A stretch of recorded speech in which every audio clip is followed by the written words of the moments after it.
राज्याचं सध्या अर्थसंकल्पीय अधिवेशन सुरू आहे. आज बजेटचा दिवस आहे, परंतु भाजपचे आमदार मात्र स्वतः विधानसभा अध्यक्षांवरती नाराज असल्याची कुजबूज जी आहे ती या विधिमंडळात गाजताना पाहायला मिळते. आपल्यासोबत आमदार गोपीचंद पडळकर आहेत. गोपीचंद पडळकर जी खरं तर मोठी संख्या भाजपच्या आमदारांची आहे. सातत्यानं अनेक लक्षवेधी जे आहेत त्या सातत्यानं विरोधी बाकावरच्या आमदारांकडनं नेत्यांकडनं जास्त मांडण्यात येतात. त्या तुलनेने भाजपच्या आमदारांना लक्षवेधी करतात. असं नाही, विरोधी पक्षाची दुतोंडी भूमिका आहे.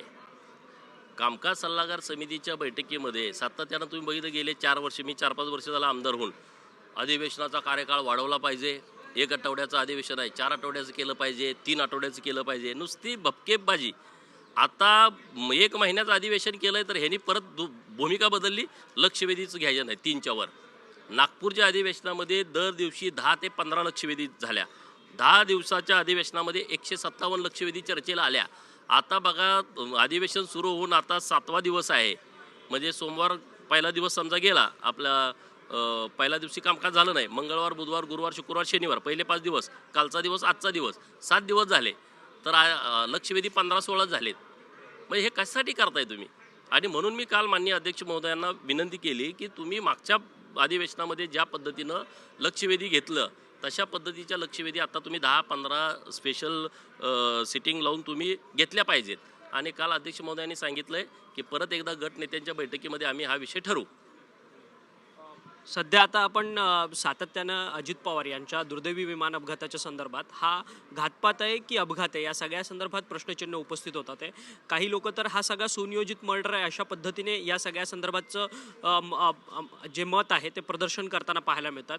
खरं तर या सगळ्या संदर्भाची चौकशी व्हावी CBI द्वारे. त्यासाठी पुन्हा सगळे राष्ट्रवादीचे आमदार मुख्यमंत्र्यांना भेटणार आहेत. हे बघा, माननीय मुख्यमंत्री महोदयांनी स्पष्ट संकेत दिलेले आहेत की याबाबत वेगवेगळ्या एजन्सी तपास करत आहेत.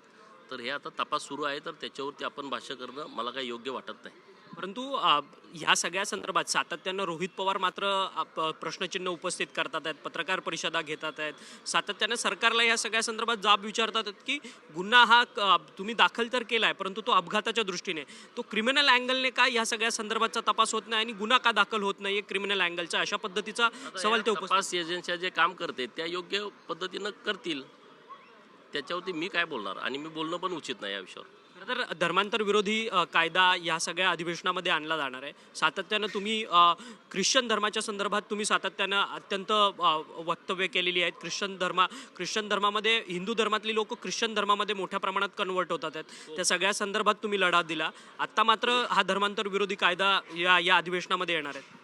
खूप आनंदाची बाब आहे. राज्याचे मुख्यमंत्री माननीय देवाभाऊ आणि त्यांच्या सर्व मंत्रिमंडळाचं मी विशेष अभिनंदन करतो. अत्यंत क्रांतिकारी कायदा हा महाराष्ट्राच्या विधिमंडळामध्ये पारित होतोय.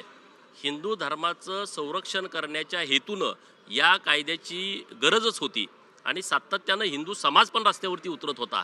रोज काही ना काही अशा गोष्टी घडत होत्या. रोज लोकांचं धर्मांतरण मोठ्या प्रमाणात होत होतं. लोकांना पैशाचा आमिष दाखवायचं, लोकांना काहीतरी चमत्कार करतो त्याच्या अडाणीपणाचा गैरफायदा करायचा, किंवा आमचा देव असा आहे, आमचा देव तसा आहे, हिंदूच्या देवदेवतांना शिव्या द्यायच्या, शाप द्यायचा, ते देवाऱ्यातून देव काढायचे, त्यांचं विसर्जन करायचं, असे सातत्यानं प्रकार सुरू आहेत. आणि ह्याचं प्रमाण खूप वाढलं. काय काय राज्य पूर्ण कन्वर्ट झालेले आहेत. तुम्ही बघितलं, पूर्व भारतातले अनेक राज्य जे मूळ आदिवासी होते त्यांचं कन्वर्जन मोठ्या प्रमाणात झालेलं आहे. इकडं तुम्ही कन्वर्जन करायचं परत आदिवासीचा दाखला वापरायचा, इकडं तुमचं धर्मांतरण करायचं परत मागासवर्गीय दाखला वापरायचा, OBCचा वापरायचा, VJNTचा वापरायचा. इकडं तुम्ही सुविधा कायद्याप्रमाणे तुमच्या मूळ जातीचा घ्यायचा, परंतु पूजा पद्धतीमध्ये तुमच्या लगेच बदल. सुप्रीम कोर्ट आणि आपलं संविधान काय म्हणतंय की तुम्ही जर SC ST OBC VJNTचा फायदा घेऊन जर तुम्ही नोकरीला लागला असेल तर तुमच्या पूजा पद्धतीमध्ये बदलच करता येत नाही. परंतु पगार इकडे 1 लाख घ्यायचा आणि देवाऱ्यातले देव सगळे विसर्जित करून टाकायचे, तिथं घरात क्रॉस लावायचा, तिथं काहीतरी लग्नाचे कार्यक्रम वेगळ्या धर्माच्या आचरणाप्रमाणे करायचे, मृत्यू झाल्यानंतर तुमचं दहन न देता दफनविधी करायचा, किंवा ज्या पद्धती हिंदू धर्माच्या आहेत, रूढी परंपरा ज्या आहेत त्या जतन करायच्या नाहीत. तर हे सुप्रीम कोर्टाला पण मान्य नाही. आणि म्हणून आता आपल्या सरकारनं जो कायदा आणला आहे त्यामुळे अशा मोठ्या प्रमाणात गोष्टींना आळा बसेल. ज्यांनी धर्मांतरण केलं आहे ते आता देवाऱ्यात देव शोधून बसवतील आणून, प्रत्येकाच्या घरामध्ये अशी परिस्थिती महाराष्ट्रामध्ये आता निर्माण होईल. परंतु तुम्ही सातत्यानं हा लढा लढताय. तुमच्या विरोधात अनेक ख्रिश्चन संघटनांनी देखील आंदोलन पुकारलेलं होतं. कधी भीती नाही वाटत तुम्हाला? धमक्या नाही वगैरे आहेत का तुम्हाला मारून जीवे मारून देण्याची वगैरे? कारण की मोठा समाज आहे हा सगळा. नाही, याच्या गोष्टीला आम्ही कशाला भिवू? जेव्हा धर्माचं काम आपण जेव्हा हातामध्ये घेतो तेव्हा अशा गोष्टीला भीक घालून चालत नाही. धर्मवीर संभाजी महाराजांनी स्वतःचा जीव दिला पण धर्म बदलला नाही. आपण त्यांचे मावळे म्हणून काहीतरी छोटं तरी काम केलं पाहिजे धर्मासाठी. धर्मवीर संभाजी महाराज तरी छत्रपती शिवाजी महाराजांचे चिरंजीव राजे, त्यांच्याकडे काय कमी होतं? त्यांना नुसतं बदललं असता तर त्यांना काय म्हणजे जीव द्यायची गरज नव्हती. परंतु ते वाकले नाहीत, नमले नाहीत. ते म्हणले अरे जीव गेला तर बेहतर, परंतु मी धर्माचं काम करणार. आणि म्हणून त्यांनी ते काम केलं. म्हणून आज सगळं हे हिंदू धर्माचं रक्षण झालेलं आहे. आणि म्हणून आपण महाराष्ट्रात राहतो, छत्रपती शिवाजी महाराजांना मानतो, पुण्यश्लोक अहिल्यादेवींच्या विचाराला आपण मानतो. तर आपली जबाबदारी आहे, आपलं काम आहे की या सगळ्या विषयामध्ये लक्ष देणं. आणि म्हणून मी लक्ष देतो. काही जरी झालं, माझ्या विरोधात एवढे मोर्चे निघाले, एवढं सातत्यानं सुरू आहे, पण मला त्याची काही फिकीर नाही. मी हे काम करत राहणार. सध्या इस्रायल विरुद्ध अमेरिका, इस्रायल आणि इराणचं संपूर्ण युद्ध सध्या सुरू आहे. या सगळ्या पार्श्वभूमीवर खासदार संजय राऊत म्हणतात की भारताला पंतप्रधान नरेंद्र मोदींनी गुलाम बनवलेलं आहे, त्यामुळे पंतप्रधान नरेंद्र मोदींनी तात्काळ राजीनामा द्यावा, अशा पद्धतीची मागणी संजय राऊत करतात. हे संजय राऊताला वाटतंय. अखंड देशातल्या लोकांना काय वाटतं हे महत्त्वाचं आहे. संजय राऊताला काय वाटतंय ते महत्त्वाचं नाही. संजय राऊतांना एक सकाळी ब्रेकिंग न्यूज द्यायची असते तुम्हाला, त्यासाठी असं स्टेटमेंट करावं लागतं. महाराष्ट्रातल्या आणि देशातल्या सगळ्या लोकांना माहीत आहे सर्वसामान्य लोकांना स्वातंत्र्य काय असतं, सर्वसामान्य लोकांच्यासाठी योजना काय असतात, केंद्र सरकारच्या योजनामुळं लोकांच्या जीवनामध्ये परिवर्तन काय असतं, माणसाचं आयुष्य कसं बदलतं. माणूस साधा ज्यानं कधी बँक बघितली नाही ती करोडो लोक बँकेकडे कशी काय जात आहेत, बँकेत खातं काढून काय करणार हेच विचारणारी लोक आता त्या बँकेच्या अकाउंटवरती डायरेक्ट डीबीटीच्या माध्यमातून वेगवेगळ्या योजनांचा लाभ कसा येतो हे सगळं देशातल्या लोकांनी बघितलं आहे. बियाणं घ्यायचं म्हणलं तर शेतकऱ्यांना सावकाराच्या दारात जायचं. आता ते 2000 खात्यावरती आहे, त्यांना कोणाला जायचं नाही, मग त्याचा स्वाभिमान जागा करून टाकला. असे असंख्य उदाहरणं देता येतील. परंतु संजय राऊत काय, त्यांच्या बोलण्याला काढायची किंमत नाही. या सगळ्या युद्धामध्ये खरं तर पेट्रोलचा खूप मोठा तुटवडा जो आहे तो निर्माण होऊ शकतो.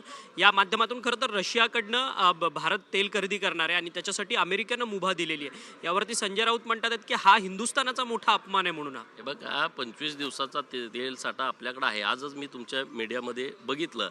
आणि परराष्ट्र धोरण ठरवतील ना, मजबूत आहेत ना माननीय नरेंद्र मोदी साहेब. कुठून तेल घ्यायचं, काय घ्यायचं, काय संजय राऊताला विचारून घेणार आहेत काय?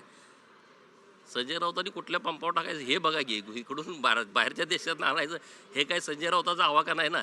तुमचा आवाका काय आहे, गाडीत डिझेल किती आहे ते संपले का, ते कुठल्या पंपावर टाकायचं तिथंपर्यंत तुमची ठीक आहे ना.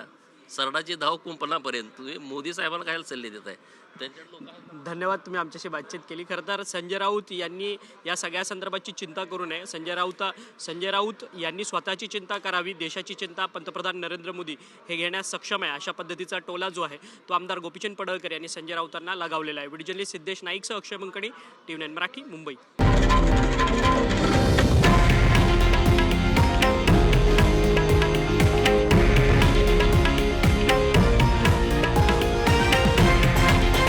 हे आहे देशातील नंबर 1 न्यूज नेटवर्क आणि आपण पाहत आहात TV9 मराठी, एकमेव.